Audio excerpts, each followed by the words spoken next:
welcome to the show. We are joined by the ever so amazing Kristine Guevara. Kristine, how are you doing today? Good. We're here. We're here. What do you have? What do you have for us? You're working on a pretty interesting, pretty heartfelt story, from what I hear. So, April is National Donate Life Month. So it's all about raising awareness toward organ donation. Okay. So commemorating those who have donated or those who are waiting for a transplant. Yeah.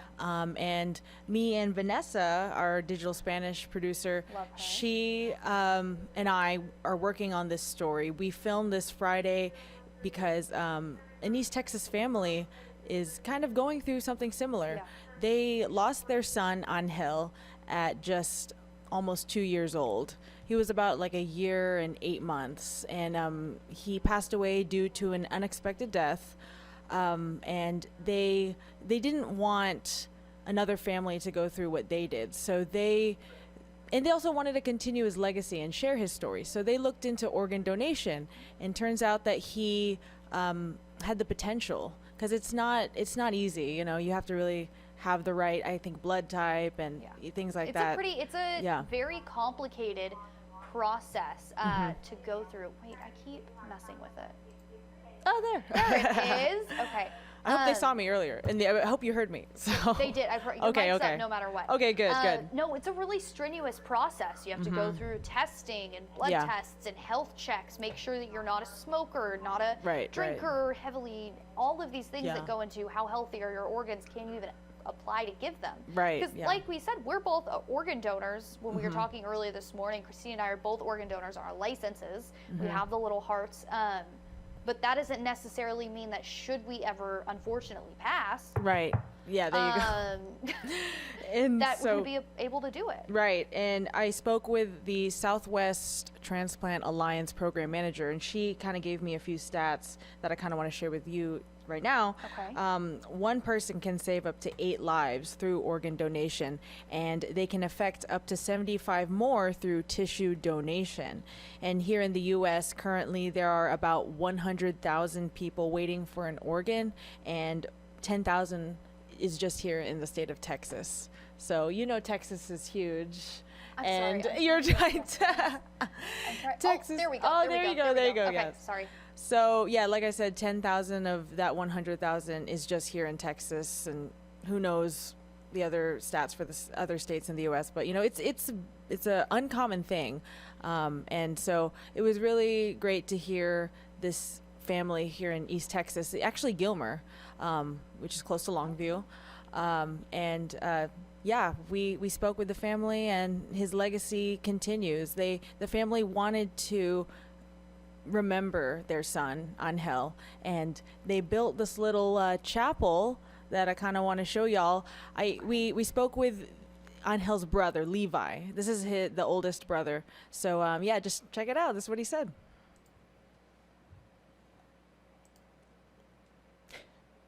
Tell me what this whole kind of building is.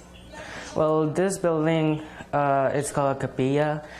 We made this so we could remember Angel's memories, what he did, and we just wanted to honor all his savings of life and his gift, his beautiful gift to other people. So come on in.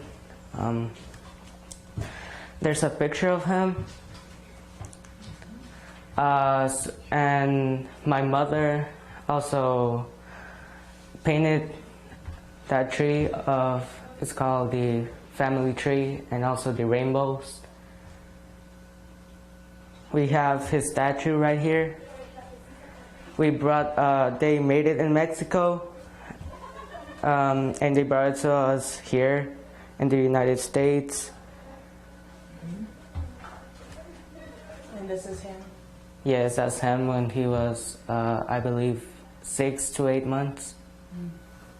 And so it's called the capilla? Yes. What does that translate to in English? Is there a specific translation? Chapel? Yeah, I think it's a little chapel. Okay, that's awesome. And then just another picture of him? Yes, that's another picture of him. What do you love about having a little chapel in memory of him as the brother?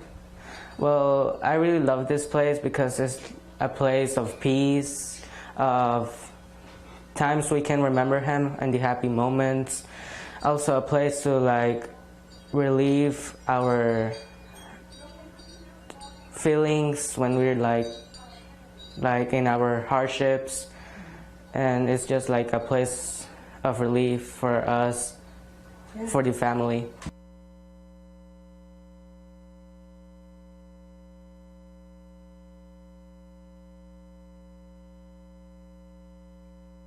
So the family built this themselves, correct? Yes, they did. That's absolutely amazing. I mean, it's a solemn place that they can go to and kind of remember and cherish the life that they didn't necessarily lose, but you know, that they aren't able to talk to right there. It's still somewhere that they can go that honors them. I thought it was very cute and sweet. I know it's like kind of like the Hispanic culture, you know, how they kind of set an ofrenda for Day of the Dead in October. Dia de los Muertos. Yes. There we go. So whenever they showed me that little altar of that, you know, him and the statue, it Yeah. kind of reminded me of that. So I thought that was really interesting. So, but another thing to note is that, so, you know, he donated his organs on Hill, and he has already saved 3 lives. He donated his heart and 2 kidneys. The heart went to another child, and then the 2 kidneys went to adults. And that sounds kind of crazy, right? But it turns out that a kidney can grow. Yeah.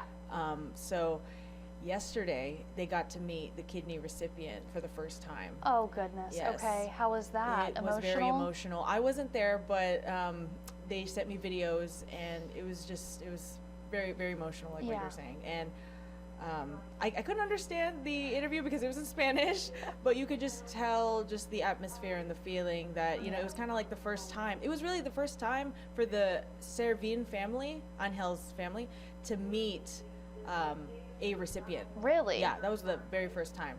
So getting to hug the man, I bet that was very special for the family, you know? And I mean, if they ever do have the opportunity to meet the heart recipient, I mean, I guarantee you, just hearing their son's heartbeat, even through another no, I'm trying to fight it back right now. I'm staring like right at your eyebrow, trying very hard to focus on it so I don't burst into tears.